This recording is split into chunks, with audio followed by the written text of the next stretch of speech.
And hey, everybody, welcome back to SnarkAlec Radio. This is episode 6616, short of the number every one of our shows should be associated with. And I'm Kelly Toole at KELLYTHUL on Twitter. And with me, as always, as if I had a choice, Tony Solo.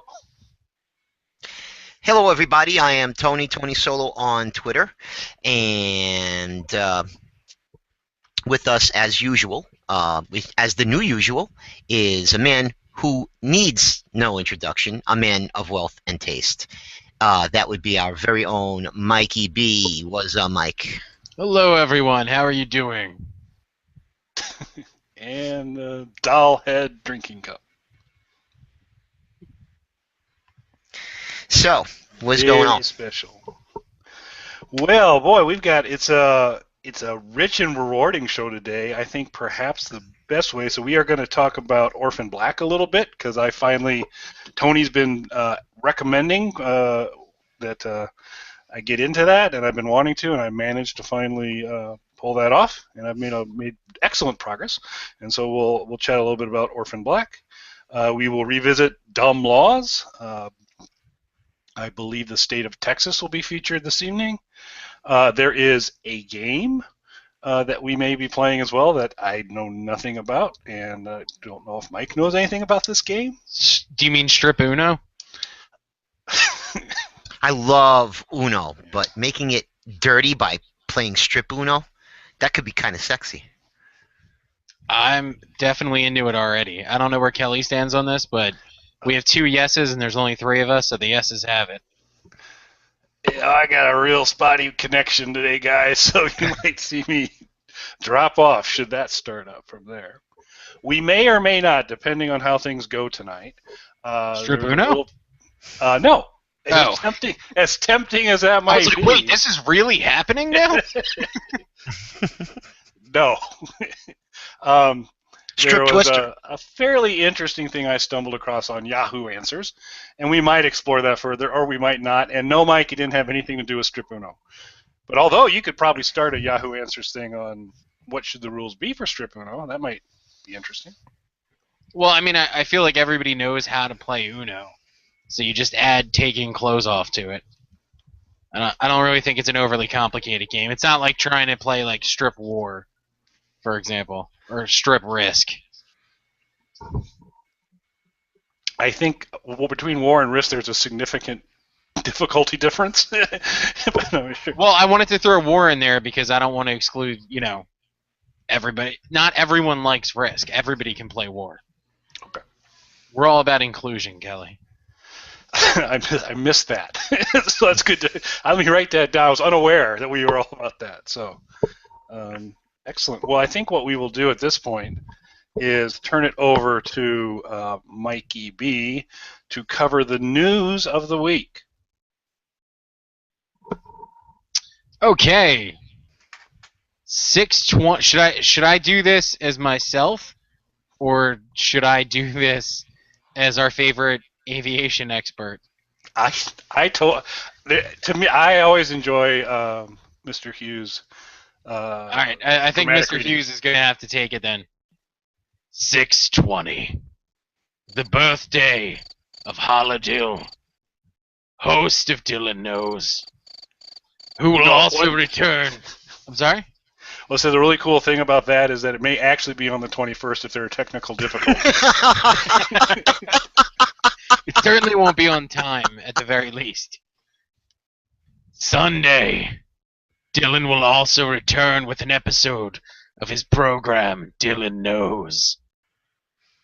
We're live Monday, Chapter 47, Part 1.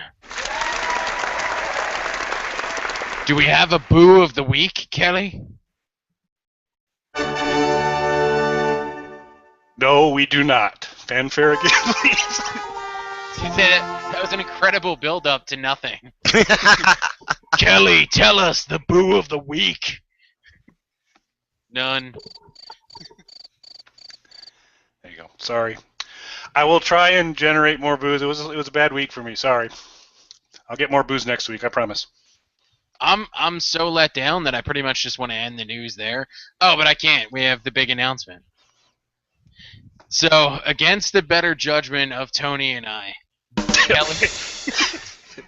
Okay, so let me stop right here. Because before you do the news, I think it's very important that I point out what the egg is tonight. So the egg is lying. It's on its side. It's lying. It's a Mike egg. That's what it is. It's lying. But go ahead. I'm sorry. What were you going to So say? I've gotten 2 eggs then so far. That's right. Because you did one that was just all black. Yes. So, against our better... No, I'm just kidding. It has nothing to do with Kelly. Well, I mean, it'll involve Kelly insofar as he wants to be involved. But, We're gonna I wasn't sure if I should do the announcement during the drum roll. Do you wait till after the drum roll? I didn't know... This is a really tough soundboard tonight. Hey, Solo, hands where we can see them. I have a feeling we're just going to hear sound effects all night. That's going to be the show. It's going to be 90 of all these clips. Okay, so we will be Spock, save me, Spock! You can tell I'm incredibly well prepared and warmed up for this show. We will be launching a Loud and Loaded magazine. It will be a digital magazine, and we will be inviting people to contribute content to that. And I'm going to have a lot more details on that starting tomorrow that I'll begin posting to Twitter. Kelly's our first centerfold.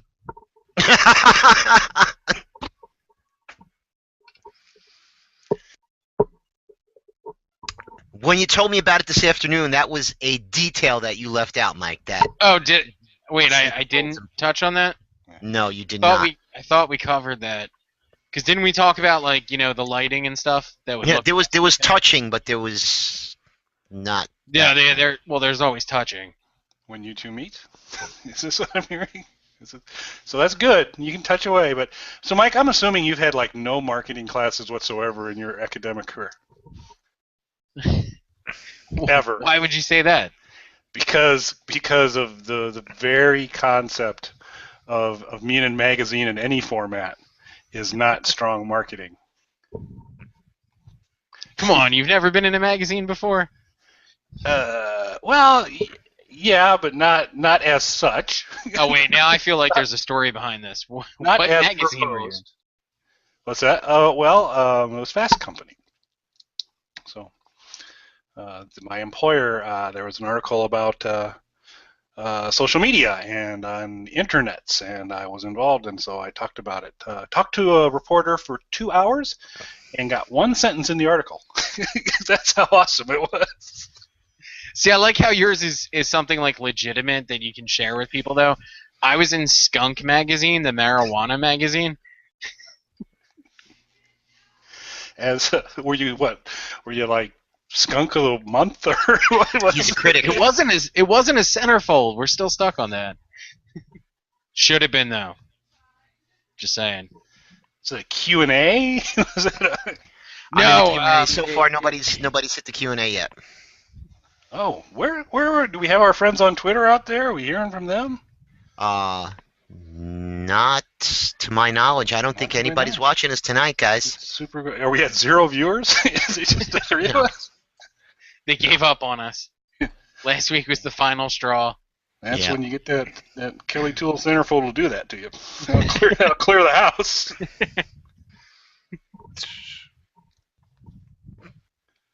So, can you describe the magazine a little, Mike? Sure. It's actually going to be a digital magazine, and it'll automatically format to whatever device you're using, whether it's a smartphone, a tablet, or you're looking at a desktop computer. It'll use smaller words if you're on an Apple device, that kind of stuff. Yeah. Okay. Exactly, and it'll have embedded content in it as well. So let's just say, for example, we're talking about a particular topic. We can embed a video for that topic or whatever it might be. And so for BlackBerry users, it's just like I'm thinking like a line or something. Yeah, for BlackBerry users, it's the HTML code that you have to then decipher and find the site yourself. Oh, very nice. So anybody can. So how does if someone was interested in contributing to your magazine, Mike? How would they do that? They would get in touch with me on Twitter. But basically what we're going to do is we're going to come up with a few like steady topics. So for example, one of the things that I definitely want to cover in it is collectibles and things like that, but specifically people's collections. I would like people to send in photos of, some of their favorite things that they collect. And we could include that, and maybe if they have an interesting story about how they got a particular piece. So just as an example, that would be something that people could contribute. They could write reviews of things, the exact same type of content that we would discuss on this show or on the radio station in general, though. So Jan and Laura are watching, as far as I know. That's good. And Vicky Adesso's out there. So I see Vicky Adesso has tweeted a couple times or retweeted. So maybe Vicky Adesso is listening to us. Maybe. So, how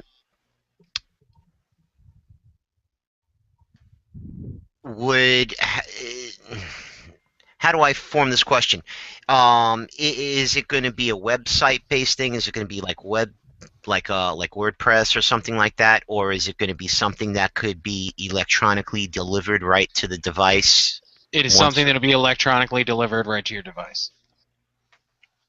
And the plan is that it will be free.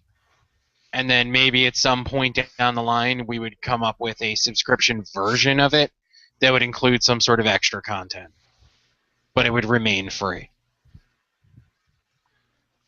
So let's say someone, and I'm not going to name names, but let's say someone had at some point taken their love of Star Wars and their interest in sabermetrics, which is a baseball stat tracking thing, and it created lightsaber metrics, where you did a statistical analysis of all lightsaber fights in Star Wars. I have a friend. Would that be the type of article?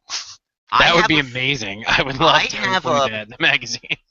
Mike, I have a friend who's took his love of Star Wars, and what did you call it, Kel? Sabermetrics. And used sabermetrics and combined the two together. And I'm just telling you because I have a friend that's done this. And do you think that would get in the magazine? That would absolutely get in the magazine. And would my friend have to pose for a centerfold? If your friend chose. That's not a requirement. I'm not going to say it doesn't help, but it isn't a requirement to submit anything. That will probably increase your submissions. That flexibility is good flexibility, I think, on your part. Oh, by the way, so I don't know, the folks on Twitter are saying that Mike's pulling a reverse Kilroy tonight. So instead of the what I have tended to do is the standard Kilroy, which is I've cut sometimes my face off at the nose and like this. So this is always like Tony. Yeah, eyes peeking over. We have Mike's. The top of Mike's head is not available for viewing this evening. Yeah, I don't know what's going on. I've been trying to reframe the camera, but it doesn't seem to be working. So I'm trying to lean forward, and this is incredibly comfortable. Sitting like it. Yeah. I'm doubled over staring at the computer screen. So I can do this for 90 minutes. This will be fun. Oh, yeah. I'm sure it'll be perfectly fine. So Holly's watching, Ben Sidora's watching, Laura's watching, and Jan, I don't know why you can't come up to live on the YouTube and the G+. I've never had that problem because I never watch the SnarkAlec radio show live. So I don't know why it's doing it, but it is Thursday, so that means that Dylan is going to have mega problems on Sunday. It could be bad. I still think he's going to miss his birthday by a day or two. I'm still going there. But you know what? What we might want to do right now is take a quick break. And when we come back, I believe we'll be talking a little bit about Orphan Black. and Mike will work to contort for appropriate viewing for the remainder of the show. So, hey, you're listening to SnarkAlec Radio on Live 365's Loud and Loaded channel, and we'll be right back. Hey, everybody, you're back. It's Mike, Tony, and Kelly on SnarkAlec Radio on Live 365's Loud and Loaded channel. And I believe we're going to talk a little Orphan Black. Yes. So, if any of you people have been watching SnarkAlec Radio and tuned into the newest episode of Nurture and Support, I have been trying to get Kelly to watch Orphan Black for the longest time now, and Kelly is just, I think we figured out before the show started, he's only 2 shows back, so he's got the whole first season, and at least 6 of the second season in, which is really cool. Why were you holding out, Kelly? I'm shiftless.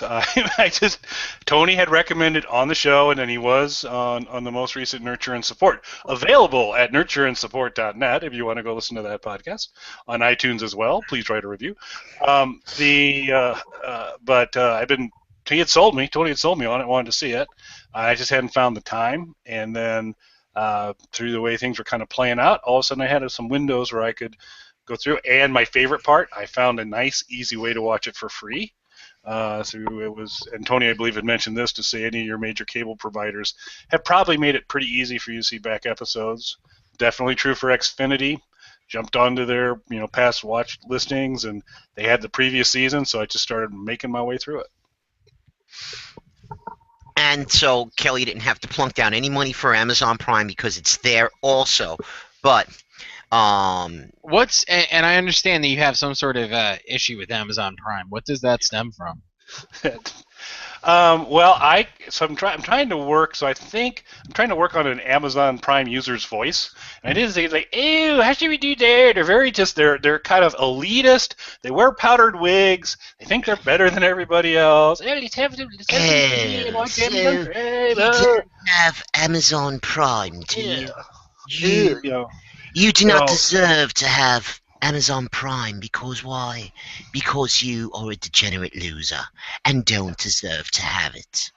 All of this sounds correct to me, so I don't know what you guys are talking about. So is that the actual Amazon Prime voice that Kelly has in his head? That's the voice that I hear when I'm telling people to get on Amazon Prime who aren't. I'm pretty sure that's the voice that I start speaking in.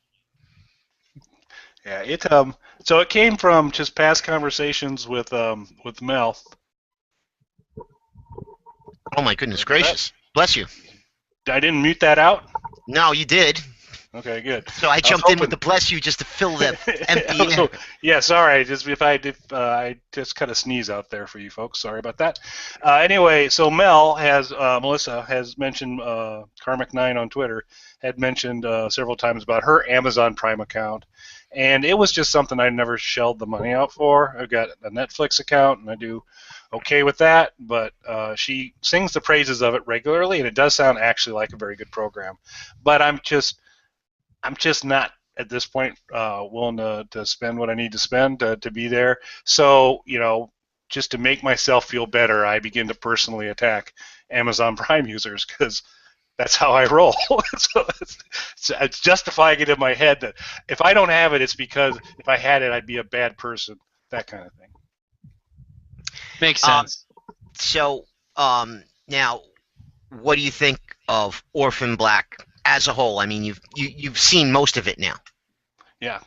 Well, I'm enjoying it quite a bit. I think it's. I'll be interested in hearing kind of what aspects each of you guys, because I know, Tony, you're absolutely a big fan.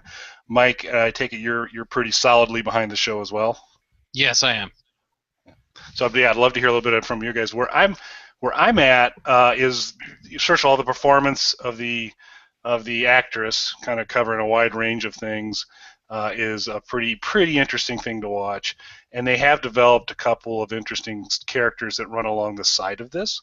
that they go through. So it's good, and they do the let me run you up to the end of the episode and give you a bit of a cliffhanger kind of thing on a regular basis, and I enjoy that. So it's I don't want to say plausible, but at least it's not so contrived that you can't buy in. So I think it's pretty well done. I have a couple minor quibbles, and we may get into that a little bit. But before we do that, I was just wondering. So I'd say probably the performance of the actress and a couple of the side characters rounding things out are the things, and their suspense building are all the things I like. What about you, Tony? What's your big couple? Well, again, Tatiana is, for the most part, and I've got a quibble that I'm not going to share until you get all the way caught up. For the most part, um, you know, give props to her, give props to the writers, because she's playing all those different characters, and they all have different characteristics, and they're all totally different with different accents. One of the things that you didn't mention, I'm going to say special effects, because there are several scenes where 3 or 4 of the clones are in the same room at the same time, and it is seamless. I mean, I know they use body doubles, and I know they've got to do some kind of a split screening, but you can't see it. It's imperceptible what kind of magic they're using. Um, because sometimes when you can see the special effect, like if you watch the original Star Wars, there are certain scenes where you could see the special effects editing that they were using, like the Death Star. You'll see like there's kind of like a box around it a little bit, and it can kind of take you out of it just a little bit. There's nothing along the lines visually that's taken me out of the show yet. That, and I love the characters. I love, besides the main plot line, but the subplots that are running alongside. Felix is one of my favorite characters. Victor is another one. He's a butthead, but I like him because you know he's going to get his ass kicked. But though besides all the things that Kelly said, it's just you can't tell when they're doing the split screens and stuff. It's done so well. So Mike is going to get nailed, hammered. Is this? So for those of you listening on Live 365's Loud and Loaded channel, this is a radio show. Mike is apparently now holding. Is this a piece of wood with 4 nails driven in it? Yes, it is. So my thing on Orphan Black is I love the topic of cloning. So that's really what brought me to the show and really interested me about the show. And I think that it's done in a way where, like Kelly said, it's not realistic per se, but it's done in a way where it's not so far-fetched that it becomes silly. Yeah, it's almost plausible. Right. And that's really what brought me into the show. And it is very interesting to see one actress portray all of these characters that aren't, it's not, the broad sort of Eddie Murphy old school comedies where he's playing 15 different characters. It's more of a nuanced performance and difference in the characters. And I think that's really interesting to see an actress be able to pull that off. So are we going to get any additional lowdown on the piece of wood with 4 nails in it, or are you just going to start holding random objects throughout the show? I like the idea of holding random objects. No, the reason I thought to grab this and bring it on screen is because we record this on Thursdays, and tomorrow is Friday the 13th, so I wanted something Friday the 13th related on screen at some point. So this is a piece of the dock that was used in the original movie. Wow. Nice. Is it signed by anybody? No, the dock itself is not signed yet. But I have the certificate of authenticity and everything from the owner of the campground and photos and all that stuff to prove its history. So last week when you were out at the bay, on vacation. Did you sit on it? No, I've actually had this for. I guess I got it sometime last year, and it was funny because So you weren't sitting on the dock in the bay? no, I was not sitting on that dock. But since you do bring that up, when I initially contacted the owner of the campground to acquire this, I did not know what the size of the piece of the dock would be. So I had to tell my much better half. Like I had to carefully word it, and I waited till she was gone and called her on her cell phone. Was like, hey, remember I said I wasn't going to buy anything big and crazy? I may have an entire dock coming to the house. Or it could just be a small piece. I don't know. It'll be a surprise. That's funny.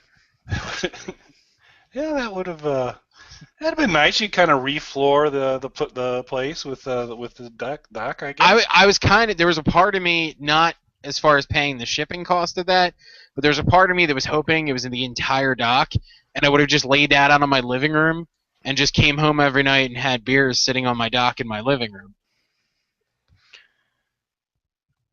And if you had a bay window, then Tony could go back to his dock by the bay window. Yes.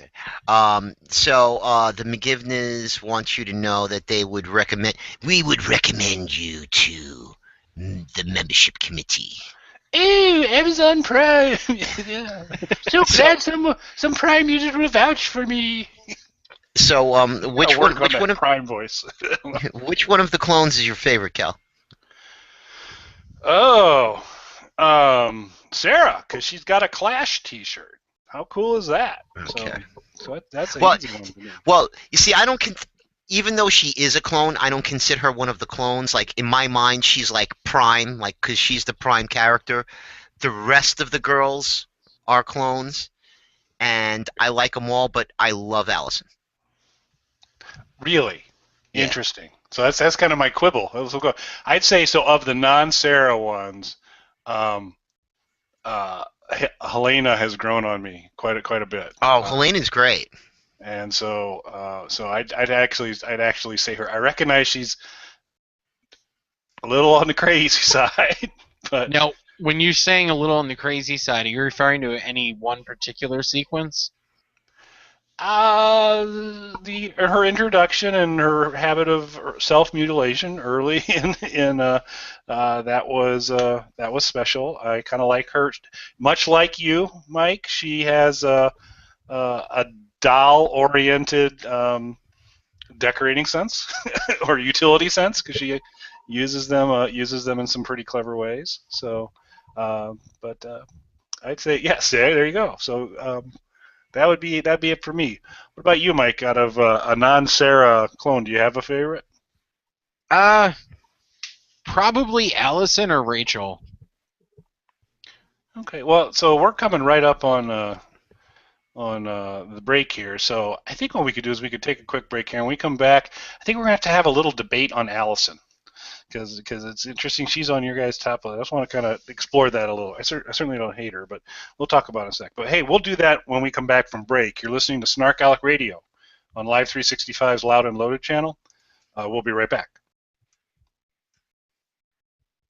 Hey everybody, we're back. We're talking Orphan Black on SnarkAlec Radio on Live 365's Loud and Loaded channel. So, Allison, let's talk Allison a little bit more here. And we're trying, I think, we've had a couple people who were excited we were talking about Orphan Black, but they're in different points through the show, so they don't want us to spoil it. So I think we can kind of navigate around this on broad brushstrokes and not The little girl dies. All right. No, that was a Walking Dead. They find her in the barn. Helena wears her as a hat. Kills her and wears her as a hat. And baby Judith, Mike is drinking out of her head. Baby Judith, still dead. Still dead. Kira is a Helena hat. So, so Allison, this kind of ties into my minor quibble, because I do think, so I think the actress for the most part knocks it out of the park. I know she's got to play a lot of different folks, and there's just every once in a while with Allison, I get the sense she's she's just trying a little bit hard to really hammer home the soccer mom wound too tight thing. And but part of that, I think she's making up for what that may be to me the weakest developed character so far, because the first time I saw her, she kind of seemed badass, and then as time has gone by here, she seems jacked up, and so that was just a little bit of because like the very first time she showed up, I thought, wow, you don't want to mess with this one. She's got guns, she's pulling a knife on you in a second, and then she just got kind of spazzier and spazzier. A little I think it was actually the gun thing that endeared me to the character. She does know her guns. My minor quibble with Allison when I first started watching the show was that character was such the stereotypical soccer mom. But then when you see the neighborhood that she lives in and the neighbors and the clutch of people that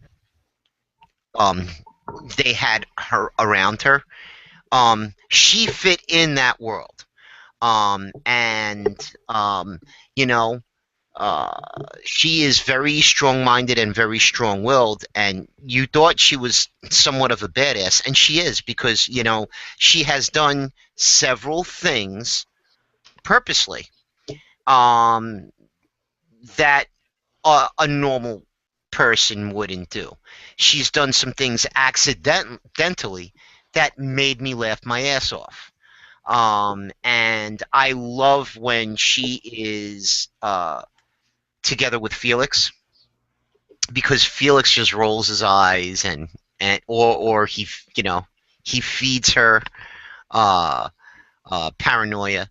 But I feel like they're a better character pairing than Sarah and Felix are. Yeah, I love them two together. Helena, didn't like her. She's one of those characters that grew on me. And a quibble that I've had with the show was, one of the things they would have to do is try and make these characters as different from each other as they can so you could differentiate them. And I think with the newest clone that they've introduced, which Kelly hasn't seen yet, that I have a quibble with, and Kelly will see the newest clone once he catches up all the way up. Yeah, I'm a little bit disappointed Kelly's not caught up just because we can't talk about that clone. I would really like to discuss that clone. Okay, Yeah. I'll be back. you two talk amongst yourselves. Yeah, give him about an hour and a half. He'll be back. Does your cable network allow you to fast forward, or do you get that commercial drop or two in that you can't on demand? Well, I found this fairly interesting because if I go actually through the DVR and the cable box and kind of pull it up through there, I do get the commercials, and I can 2x it. I can double the speed through the commercial, and it's only one or two fairly short commercials, and I can fast forward, not at breakneck speed, but probably quick enough given those types of things. When I go and pull it off the app on my tablet, I don't get commercials at all. Ah, Pretty sweet. right, and that's from your cable provider's app. Yeah, it's Xfinity Go, their Xfinity Go app, and I don't get commercials. So I've started to kind of move to that to watch it now, just because But on demand, it's not the full commercial load, but it's still I can do a little bit of fast forwarding. What's your situation? Hold on a second. Allison, I like Allison the crazier she acts, the better I like her. And I like Cosima too. That's Myrna. And Myrna wants to talk about the new clone too, so you should catch up within the next 2 minutes, Kelly. Okay. I'll just watch over here. So hang on a second. Oh my God! It's a new clone. Um, It's a clown clone. It depends on the network. From the box, it doesn't allow me to fast forward sometimes. Um, I have never watched anything on demand from my tablet, so I would not know if I can or not. I've watched other things, usually movies, but not something that's on a commercial network. So I don't know. Again, but what I usually do, I've been watching on Sundays or on Mondays, so I'll DVR it, even though I can get it on demand because I can fly through all the commercials, uh, DVR wise, and I know the commercials, so I know when they're gonna I see the Three Musketeer commercial, I hit play because after Three Musketeers, usually it comes right back to the show. Um, so Mike, how about you? Well, I have the same cable provider as Kelly, so I'm in the same boat as him. Okay. But there are, I don't know if it's across the board for the Xfinity Go, but I know for Xfinity On Demand, it will vary from channel to channel. There are, particularly the primary network stations will not let you fast forward through commercials. Yeah, but and so Tony mentioned too. We kind of talk about. I'm trying to think if there's anything else clone-wise we want to knock off first here. So I don't find so it's the actress obviously is she's a very attractive young lady in all of her variations for the most part. Although I don't find Rachel particularly hot. I don't do know. not like Rachel at all because she seems like she's got a metal bar up her tuchus. Okay, so I didn't choose Rachel because she was the hottest. I chose Rachel because if you're going to do something about clones, you need to have an evil clone. That's true. I feel like that's the basis of every clone story.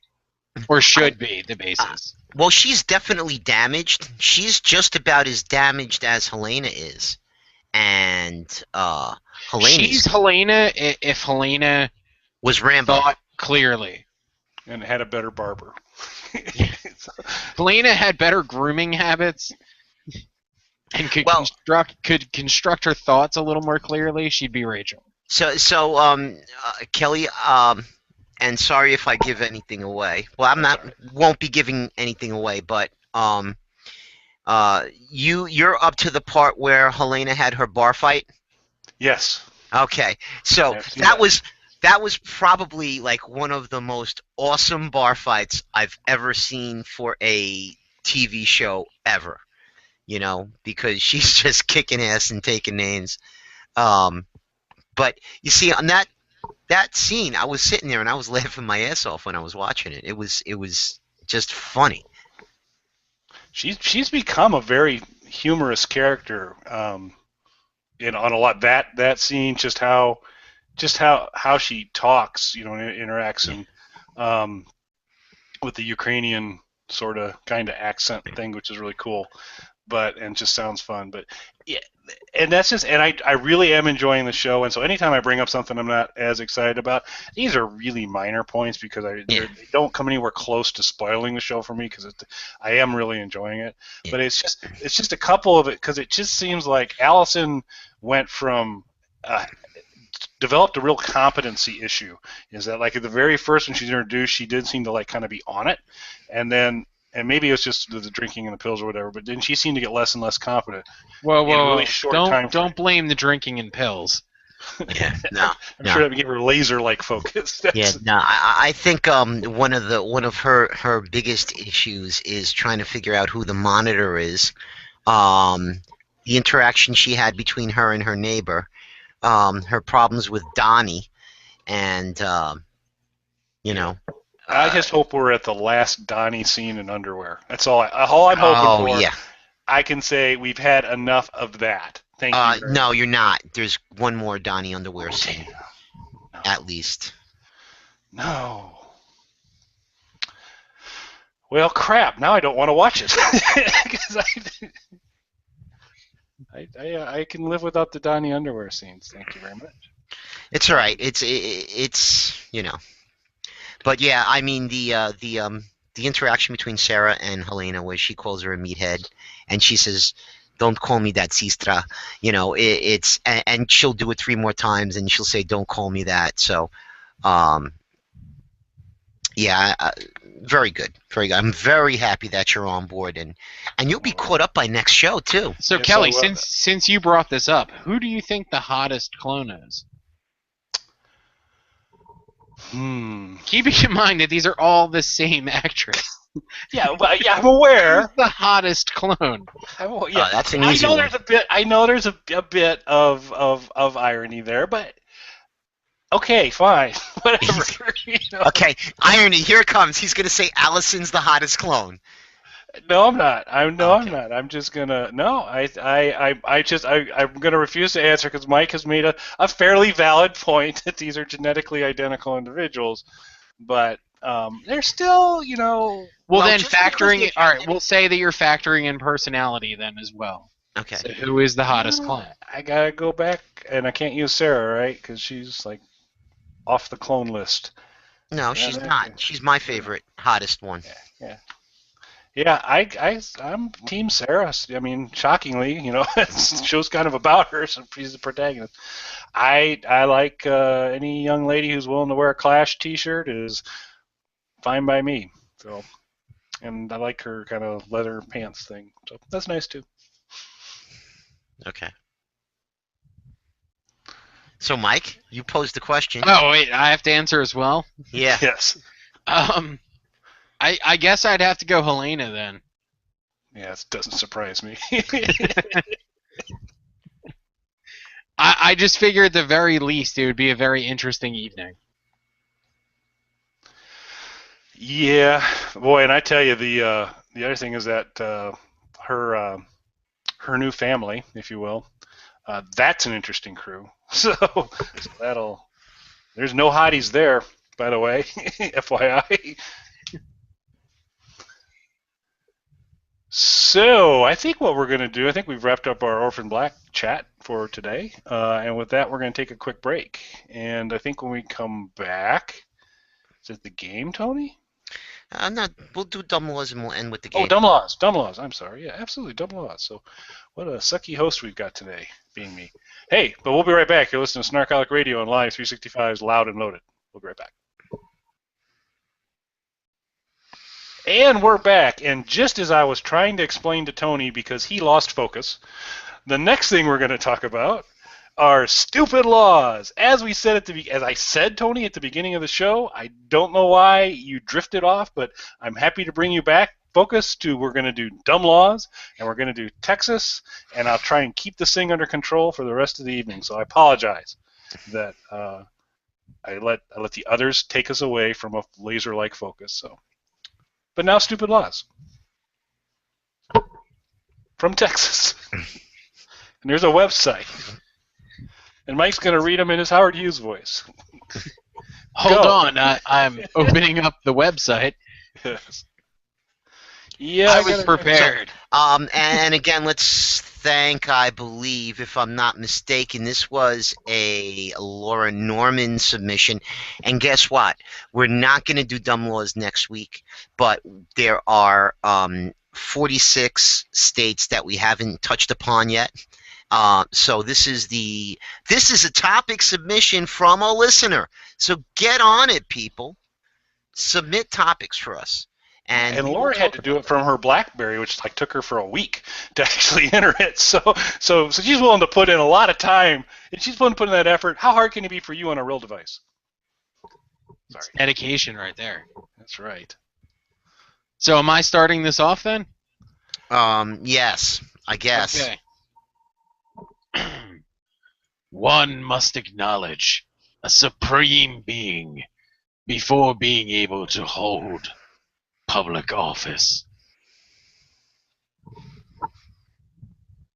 It doesn't say what being. A supreme being would just be anything that you think is of higher status in the universe than you. Well, that was a typo. I believe that was supposed to read, one must acknowledge a supreme being. So you had to pick a bean and say this is a supreme one. like a pinto bean or Allow me, gentlemen, to read the full text of the law. As Kamer Dixon. Settle this for us, Kamer. No religious test shall ever be required as a qualification to any office or public trust in this state.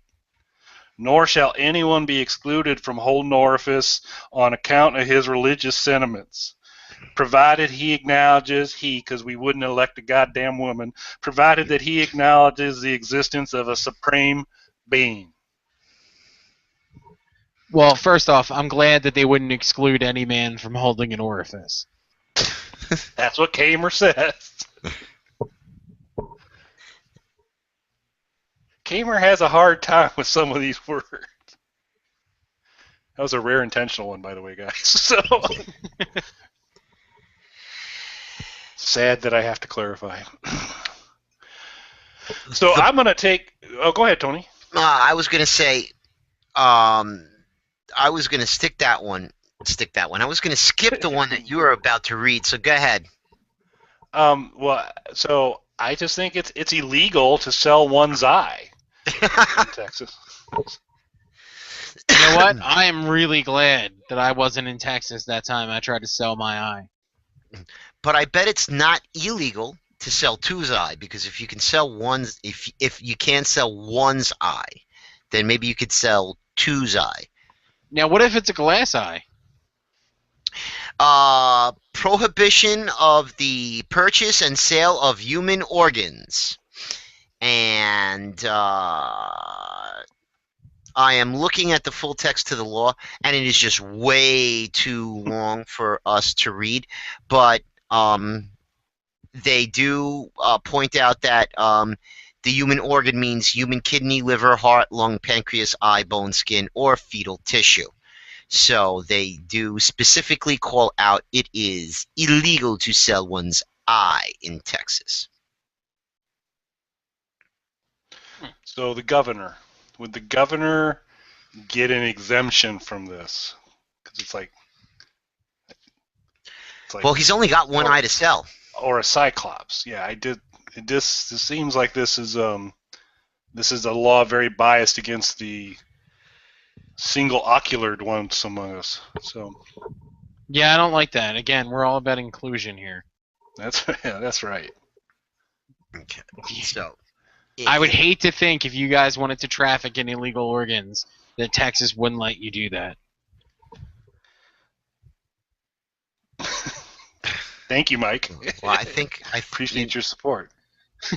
You want to know something? I bet if it was legal, they wouldn't have a problem letting those Mexicans in, right? They'd be harvesting them suckers. Come here, Pedro. Let me have one of them eyes. A big eye farm. Come here, Pedro. Yeah, I'm an eye rancher. Can you imagine those class trips to the eye ranch? Mommy, all the kids come home. Now, kids, you got to get the scoop real far back if you want to cut the nerve. And you come up on. Come on down to Tony's Kidney Emporium. I got a kidney for you. All makes, models, sizes, and colors. Your kidney's okay? Start drinking now. You'll have a new one.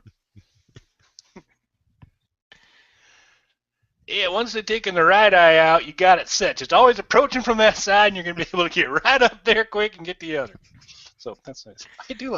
I think Mike should open an eye farm down in Texas. Mike's eye ranch. No, wait, you want to know something? We better stop talking about it because friggin' Apple's going to take control of it. Oh, yeah. Because it'll be an eye farm, and that's it. We'll be done. So, Howard, you may pick your next law. It is illegal for one to shoot a buffalo from the second story of a hotel. And I would love if that one had the full text of the law, because so I'm guessing the third story might be okay, but not the second story. Here's the thing. I imagine second story there must be some sort of line of sight issues. Whereas if you're third story and above, presumably you're high enough that you're not going to accidentally hit pedestrians. Well, I'm guessing this is like a really, really old law because, I mean, how high up in the book depository was Oswald when he shot Kennedy? 6th. Yeah, but that was in a hotel, was it? And Kennedy was in a Buffalo. So, See, if he was in the second story, Kennedy might still be alive. but he would have had to have been a Buffalo. Yeah, if Kennedy was a Buffalo. But he was a member of the Loyal Order of Buffaloes. You're was. shooting holes in the thin logic of my story. Yeah. If they were kind of implementing this law to prevent a reoccurrence of presidential assassination, they probably missed the mark a little bit. Well, I just love the idea that it is illegal to milk another person's cow. That In makes Texas. perfect sense to me. You keep your goddamn hands off my cow. Don't you touch her teats. Don't you touch my cow's teats. What do you Now think you're doing? Now you just made this really dark and creepy. I was completely fine with this until you said it that way. And now I feel really dirty, and I'm drinking whiskey out of a doll's head. Yeah. Meanwhile, it's because you were thinking about touching my cow's teats. That's why. I'm not gonna lie, she's a saucy little heifer. I don't know what to say. I really don't know what to say. Kelly, weigh in on this one. I think Cameron will read the next one. The entire Encyclopedia Britannica is banned in Texas because it contains the formula for making beer at home. So, I figured they wouldn't let the Britannica Encyclopedia in there because it's by the English. but couldn't you make beer at work? Would it be legal to make beer at work? If you worked at a brewery. You fit on a federal level, and I've looked into this. And I'm not gonna say why, in case anybody in the government's listening. Since we know the Pope listens. That's right. Pope's a huge fan. It doesn't seem out of the realm of possibility that the government's listening in as well. That you're actually allowed on a federal level, I don't know what the state-by-state breakdown is, you're actually allowed to produce a small amount of alcohol, like so many, say it's 3 gallons or 5 gallons or whatever it is, a year in your own home, so long as you don't sell it. Right. Yeah, no, it's I forget what the number is, but No, I don't know what the number is either, because I literally just produce hundreds of gallons of my own alcohol, so I completely ignore whatever that law is. and you sell it too, don't you? Mostly to children. I just park outside of playgrounds. Hey, you want to know something? That's a new, open, and expanding market, and It because, is. Yeah, he sets up a little stand by the iFarm, just as the kids are coming to tour. Mike's Eyes and Liquor. Come on down. Okay, now I'm going to read the next one, Kelly, because this one could be a little bit confusing to people, and I love to confuse people. And I'm going to read it exactly how it reads here. When 2 trains meet each other at a railroad crossing, each shall come to a full stop, and neither shall proceed until the other train has gone. Isn't that a Bob Dylan song? Those sound like Bob Dylan lyrics. When 2 trains meet each other at a railroad crossing. Nah, it sounds more like a Eric Clapton type thing where he went down to the crossroads. But so if you read this and you understand what it says is both trains are going to come to this railroad crossing. Okay, they both have to come to a stop, and they could never leave because neither one can move until the other one leaves. I like to imagine that all over Texas, There's just Or trains. old-fashioned steam locomotives that just stop there. Now they're overgrown with brush and everything else. They become like mini tourist attractions. Well, or you're the guy who works for the train company, and they have the schedule such that trains will never meet at a crossing. But if there is any kind of delay and trains do meet at a crossing, then that's it. It screws up everything, and every train in Texas has to stop. Well, that entire portion of the railroad is just done then. If they can never leave. Nope, they can't. Not according to this law. Yeah, that whole section of track is done. They need to go and backtrack and build like a spur off of the track so many feet or miles away, and it's a lot of work. By the way, Laura Norman's now posting selfies from her BlackBerry to show that it can produce. But she did have to turn it around. She did have to turn it around. Yeah, she did that. I'm surprised it's not like a charcoal sketch. It's actually a photo. So that's. I will take back. I will take back nothing I've said about Blackberries, Laura. But maybe I'll stop. I got a little suck it, Kelly, from her earlier too. So I really shouldn't pick on Laura's BlackBerry because she gives us awesome stuff. Like this was her suggestion, and Yep. we are very appreciative of Laura and her many very cool contributions to the show. We are, and you can say what you want about Blackberries, but at least they're not Windows phones. That's true. Do you know anybody who's got a Windows phone? I've never seen one. Yeah, I saw one once. Entire population under the dome. Well, yeah. Not an iPod in the bunch. I know that because, and I only know this because of the radio station app and their explanation of why they're not making newer versions for Windows phones and Blackberries. Windows phones peaked.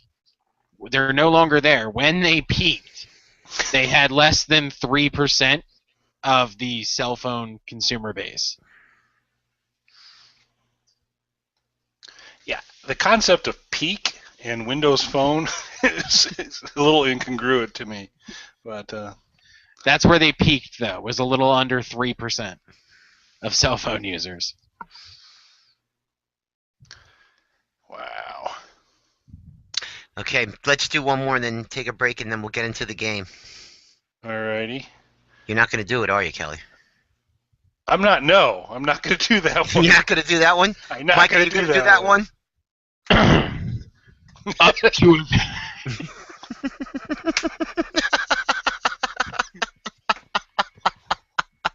I'm going to do it, but I need Kelly to explain it afterwards. Okay. Alright, here we go. Hold on a second. I need Judith for this.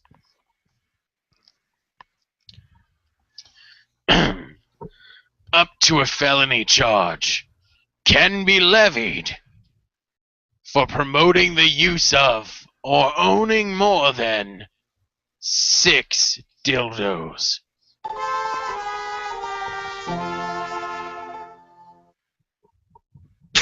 Why? Why 6? I think it's First of all. cow teat related. I assume that they mean at the same time. Well, it does have the full text of the law, so maybe we can explore this a little further. Yeah. I think if we're going to delve deep into any of these, it's the dildo one. I'm gonna have to read a little bit here. Whoa, wow, this is quite the This is detail. incredibly long. Yes. Someone was Okay. really concerned about the dildo usage in Texas. Okay. But you can use 5, but you can't use 6. And that's what I assume. Now, what if you wanted to go for 7? Does it say 6 or more, or does it just say 6? I have to go back now. Yeah, this has got like multiple parts and sub bullets and stuff. And so Number there's something- 7, obscene device means a device including a dildo or artificial vagina. So, So wait, I can only use 5 fleshlights at one time? That's right. Damn it! Yeah, this is a I bad. This just is strung together my 8 fleshlight centipede. Right. And the word promote, what that means is manufacture, issue, sell, give, lend, mail, deliver, transfer, Wait a transmit. minute. Wait, let's go back to lend. not. Are you- Is that a sharing thing? Yeah, No, you I don't know think something. it is. Either of those, like for the male or female versions. And honestly, you can switch them up. It doesn't matter. This Okay. doesn't seem like a share. I don't care how well you clean it. I don't want to borrow it. Okay, so one of the definitions of something that is that could be offensive, if you look at C, taken as a whole, it lacks serious literary, artistic, political, and scientific value. Okay, isn't that the SnarkAlec radio show? First off, I disagree that using 6 or more dildos lacks scientific value. I think. I think that there's way too much opinion in this.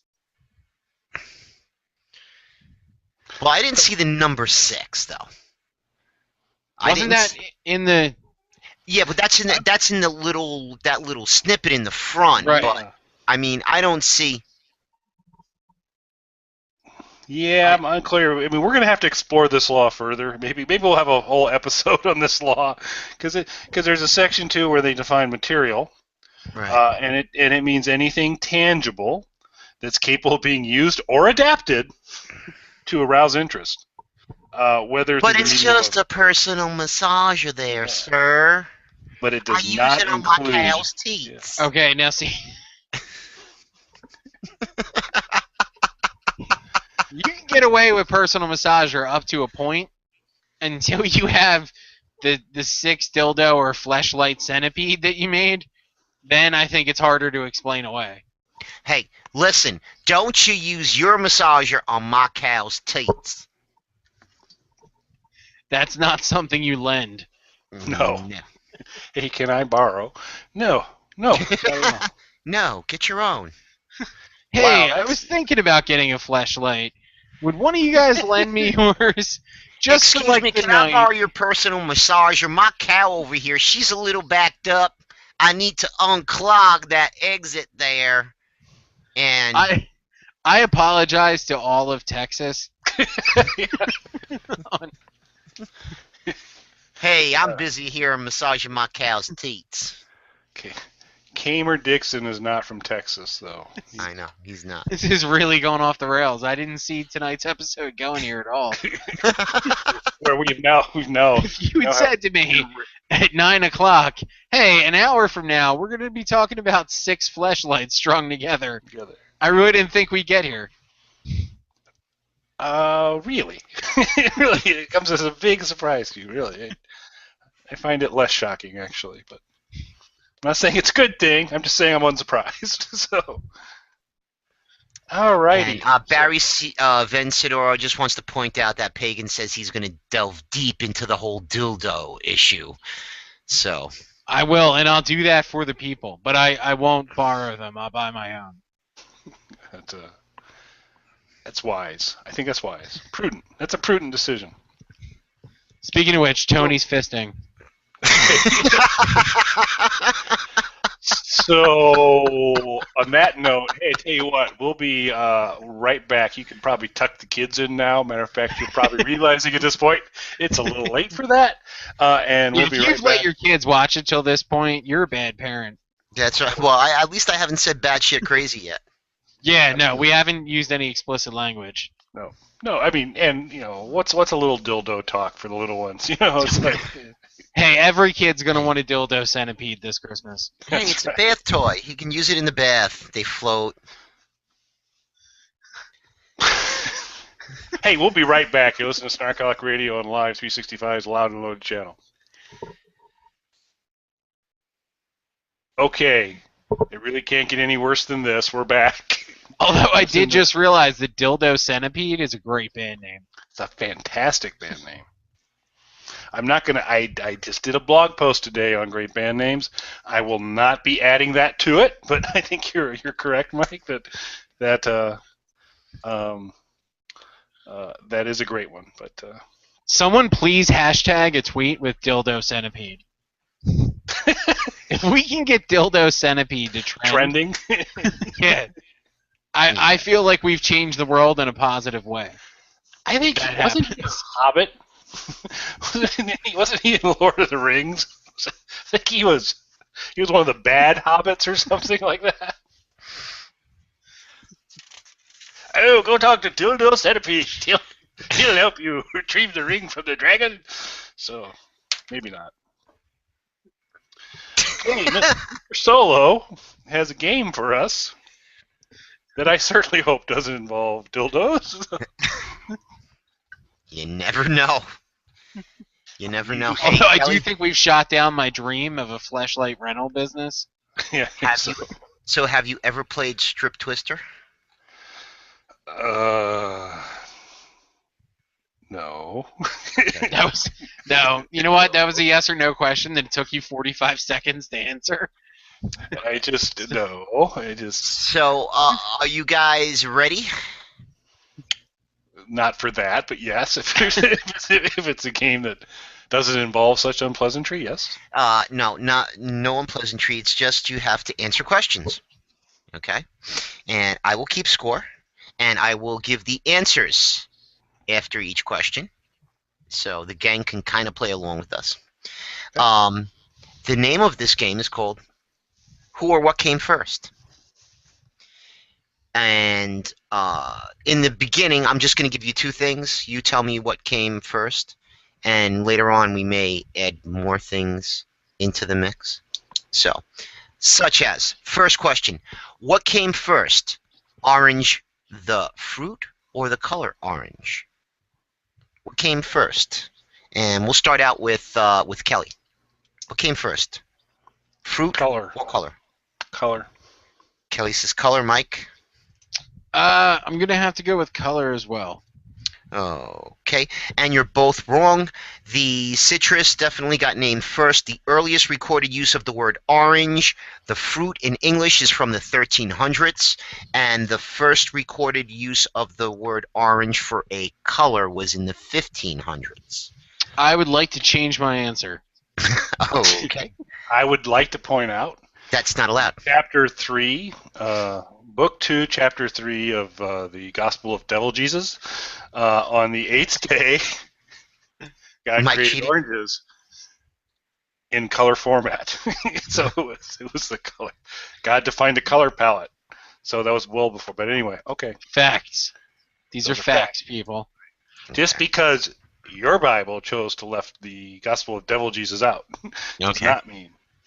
Devil Jesus had a band called Dildo Centipede. So, question number 2.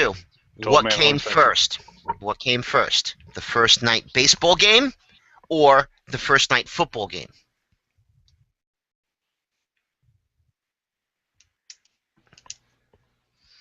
Professional? Then say that. First night baseball game, first night football game. So I went first last time, Mike. So Mike. that would mean you go first this time. Well, I'm gonna reach really deep down in my vast knowledge of sports, and just to give you an example of how good my knowledge of sports is, today in the office, one of my coworkers had the baseball game on the radio, and they announced Eric Stoltz was playing, and I asked if that was the guy from the movie Mask. So I'm gonna go with football. I was there, true story. Kelly? I am not looking to copycat Mike, but I am going to also go football. The first night baseball game was played first on June 2nd, 1883 in Fort Wayne, Indiana. The first night football game was played in 1892 at Mansfield Fair, Mansfield, Pennsylvania. So far, Got nothing no right. points for Kelly, no points for Mike. Do I get bonus points for Dildo Centipede? No. Well, it's being tweeted. We have Dildo Centipede. Yes, Janica has tweeted it, and Thank you, Myrna has Janica. tweeted it, and Jen has retweeted it. So thanks, folks, for. Scott McDonald's on Team Dildo Centipede now. So I don't think we're trending yet, but it's going well. I don't know if you saw it, but he was Team Schlong earlier, and I'm not going there. You guys ready for number 3? Yeah, because we have class on this show. We would never, ever devolve to Hey. that level. This is the show that brought Scott you McDonald. Dildo Centipede. Come on.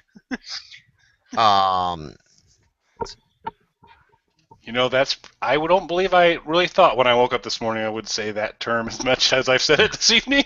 So, I like that you said as much as you've said it. Like, there was still a pretty good chance Dildo Centipede would come up in conversation.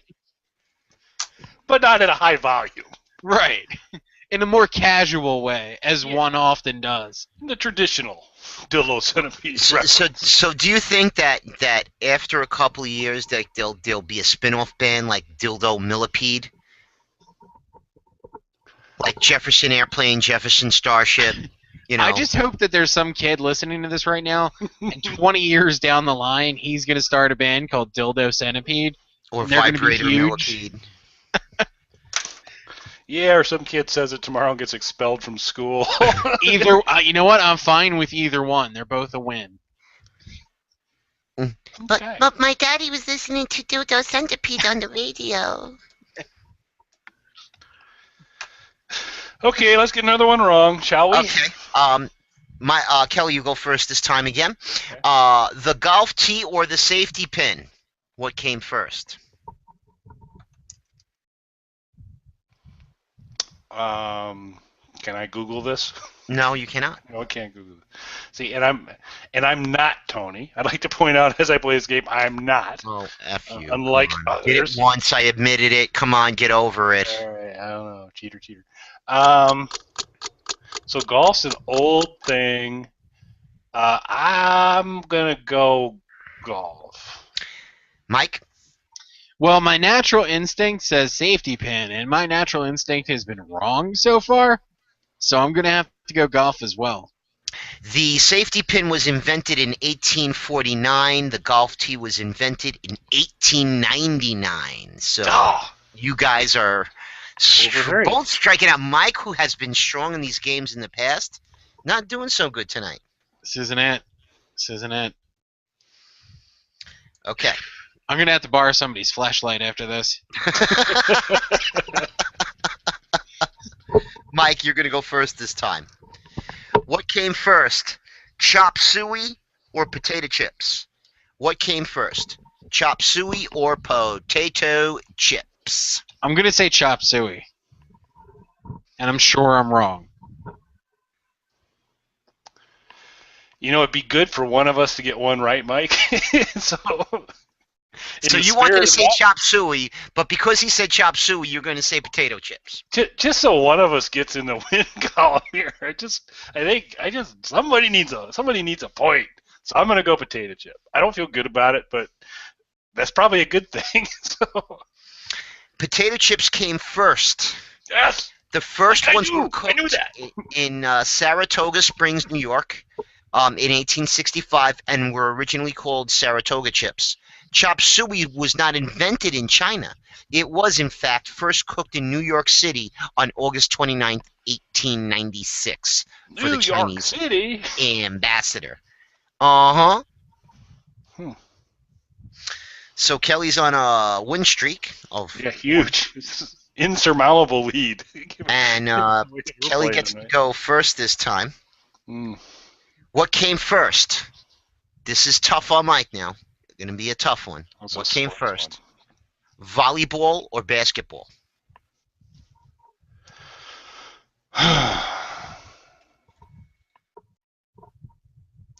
So I'm going to say volleyball. I'm going to say volleyball as well, just because I feel like Kelly is on a hot streak right now, and I'm playing that streak. Amazing.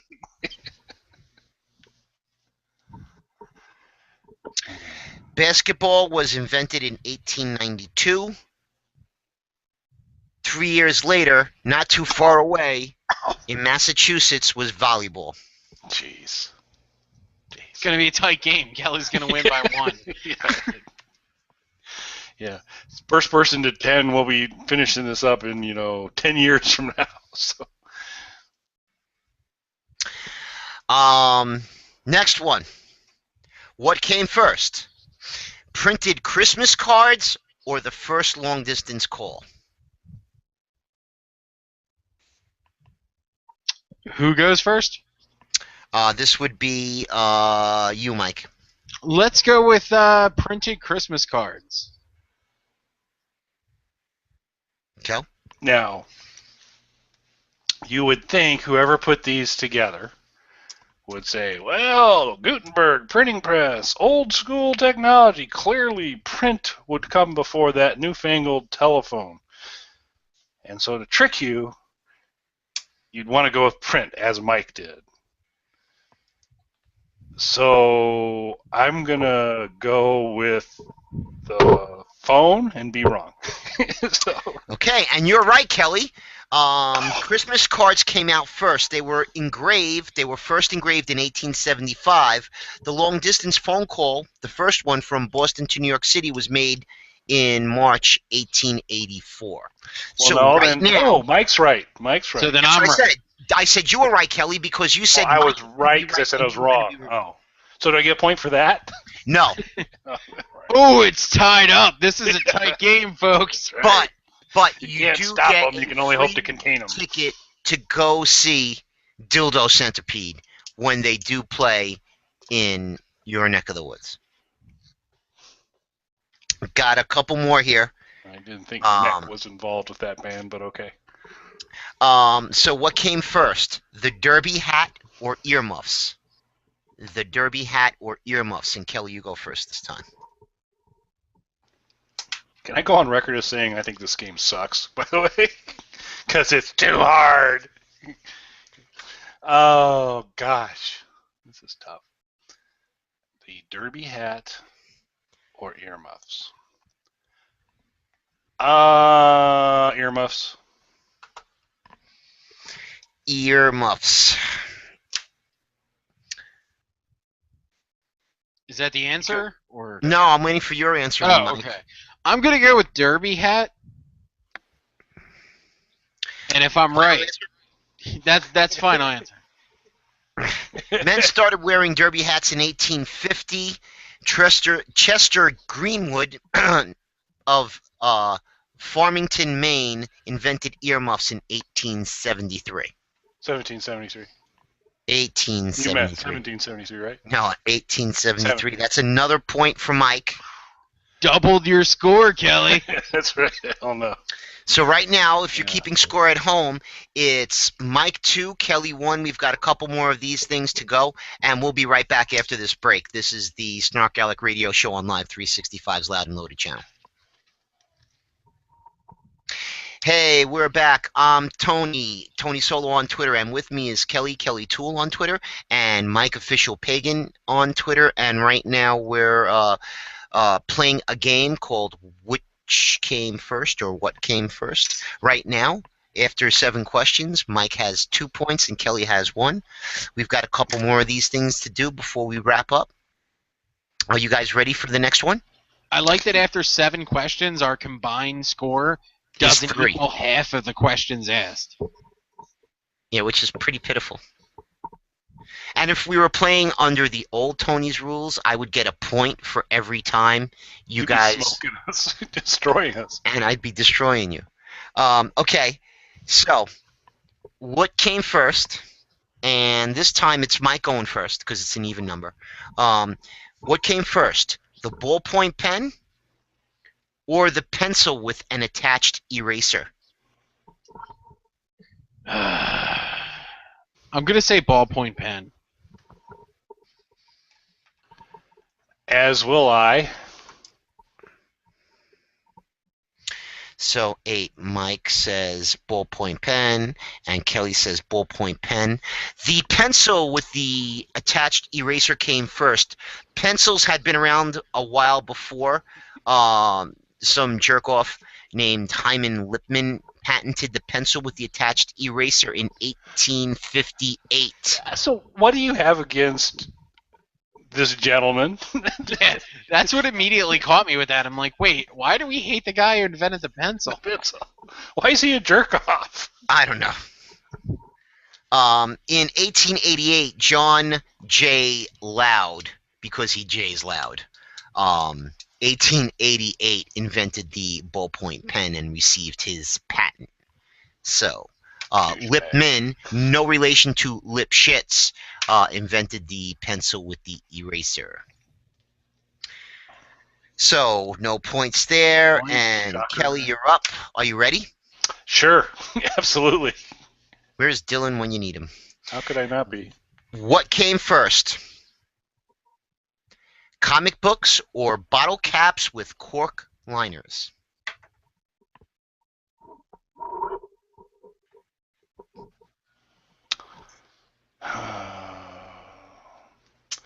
I am going to go with bottle caps with cork liners. I'm going to use the Kelly strategy and throw comic books. Somebody's about to tie this up or take a firm lead. That's right. So it is a tie game. Oh! The bottle cap with the cork in the crown was invented in 1892. The first comic books were published in 1904. So we are tied at 2. And at this point, we're going to continue to go. Only 36 questions in, people. Well, our encyclopedic knowledge will stun the world. That's right. Well, we're going to go into sudden death. So, I think we died about question 7, but go ahead. Okay, it's quite possible. So here we go. Number 10, Mike, you go first with the answers on this. What came first, the 5-cent piece or the nickel or the parking meter? What came first, the nickel Parking meter. Parking meter. And your final answer is parking meter? Yes. Meter, Parking Mike? needle. Yeah, the old parking needle. Okay, so what are you going to do, was Cal? rough Are you going to answer along with him, or are you going to split the answer, hoping that Mike is wrong? Well, as much as I've enjoyed this game because of my amazing success in answering it, aligning with Mike would only prolong the agony and point out how idiotic I am. And you would think that the item that would go into a parking meter would be invented prior to the parking meter. You would think. But that's just the kind of thinking to get you a wrong answer. but that's the thinking I'm going to stick with, and so I'm going to say nickel. And Mike, your answer was parking meter? Yes, it was. The United States Congress authorized the minting of the first 5-cent piece or nickel in 1866. The first parking meter made its appearance in Oklahoma City in 1935. So close. So, parking meter came after nickel. Off by 70 years. So, 70 This much. years. Yeah, it's like, and you would think half, like a parking he's only meter. half a Betty White away from being right. Bad. He's And 140 years of unfunny, folks. Betty so, White, we love you. No, we um, don't. we have a couple of minutes. Do we want to? We could just wrap it up now. Yeah, I think that may not be a bad idea. So, kind of, we could everybody can go kind of wash the dildoed centipede off off of their. so people submit topics. Next week we're probably going to do another submitted topic. We should have like a little art contest. Whoever can draw the best dildo centipede gets some sort of a prize. You get like an art scholarship, like they have to draw this and turn it in. We could do that, or we're not going to have any prize, but we'll put up all the art up on the website. We can do that. There you Or- go. Draw a dildo centipede and send it to Tony. Yeah, and if you're that sounds great. And my email address is kellytool at kellytool.com. Yeah, so either that or if maybe and if you're not particularly artistic, if you could at least give us what would be if there was a children's book featuring a dildo centipede, what would its name be? Or what would be the names of the members of the band, and they would not be Mike, Kelly, and Tony. Be creative. I will put a form up on the topics page where you could submit anything you want, except drawings, obviously, about dildo centipede. So if you want to do that, that's fine. Yeah, I'm sure we're going to get amazing response. Bring Out Your Geek on the Vimeo channel. Don't forget to check that out. Hey, nurture and support. There's going to be a new one, right, Kel? Absolutely. Be out tomorrow. Dylan Knows is going to be on Sunday. See, Dylan is the only one who gets a mention at the beginning of the show and at the end of the show. So if anybody has a problem with the way we kind of pick on him a little bit about the little jokes we make, fuck you, all right? He's the only one that gets mentioned at the beginning of the show and the end of the show, all right? So No, we love Dylan. Dylan, I would share a fleshlight with you. I would share. No, I wouldn't. Check out Kelly the website and verify Gerald Webb, and that's it. But again, let me point out, Dylan gets mentioned at the beginning and the end of the show. Nobody else gets that. So some people are like, oh, he picks on Dylan. No, I don't pick on Dylan. Mike and Kelly pick on Dylan. I just sit here. Hey, how are we just thrown under the bus on this? Because he's in full Tony mode right now. There's this thrashing going on. And so that's okay, though. Dylan, we enjoy your show, and you're awesome. We love you when you're a guest, and you're a good sport when we pick on you, all intended in good spirit. Oh, I heard. Are you scheduled to be on Dylan Knows, Kelly? Actually, I am. Wow. Yes, I am. And when does that I'll happen? tap in my episode. I won't even try. I think you can't. That was perfection.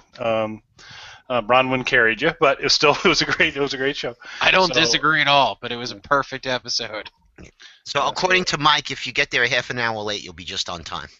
Okay. I will. I'm looking forward. Try. I don't know what the topic is, but try and work in dildo centipede. Well, it's in 2 weeks, right? Make it natural though. Don't force it. Yeah.